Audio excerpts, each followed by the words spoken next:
The first tip is before making any request to the chat, think about what file may be helpful, may be useful for the AI to fulfill your request. For example, if I want to add some dependency to my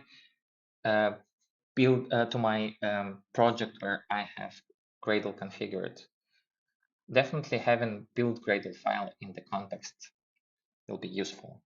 So the only thing that I need to do is to open this file in the editor and make the request. This file will be automatically populated into the context.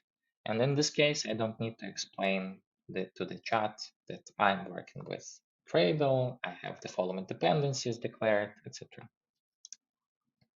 The other application of this tip is useful for me, for example, when I develop the plugin in IntelliJ IDEA.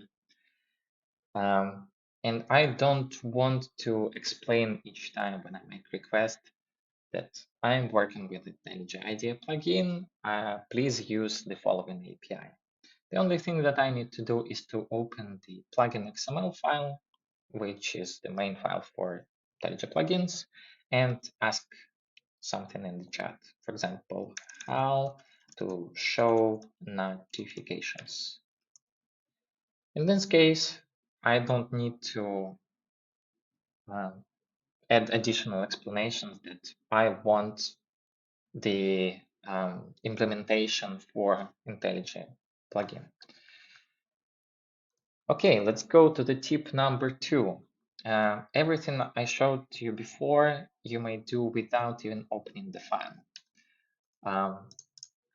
Let me show you how. What you need to do is when you write an instruction, for example, I want to implement this method.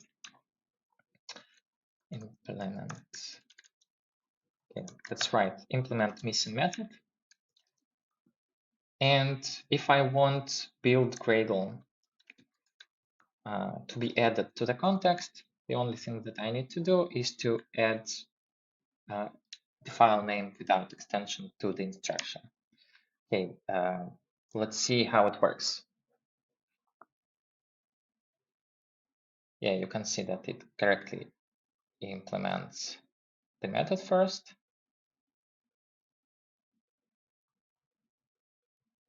And also it shows my build Gradle file and shows me where I need to add this dependency. Let's wait for it to finish. To double check, here on the info panel, we can see what files were passed into the context, what files were transferred. We see that, yeah, we have currently open file and build Gradle. You can easily add multiple files to the context and how useful it may be. For example, we have this agent service where we have 4 dependencies specified as a parameters in constructor. And let's say we want to add some method in here. For example, create agent, but we don't have the imports in here and we use plain JavaScript, so we don't have the interfaces for those dependencies. But with Machinet AI, we can do the following. We can say that add create agent method using DynamoDB and Amplitude. And DynamoDB and Amplitude, these are both file names of the corresponding services. So by saying using DynamoDB and Amplitude, we are saying use exactly those files to fulfill your request. Let's try it.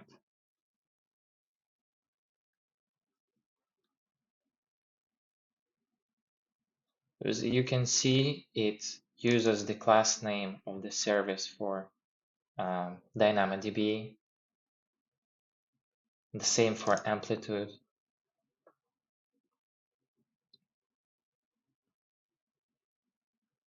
And it uses exactly the methods that are defined in there.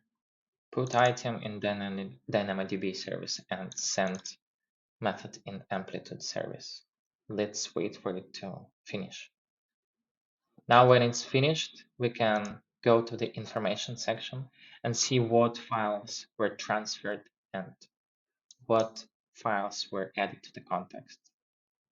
As you can see, the current file that was opened during the request, and both DynamoDB and Amplitude service were used.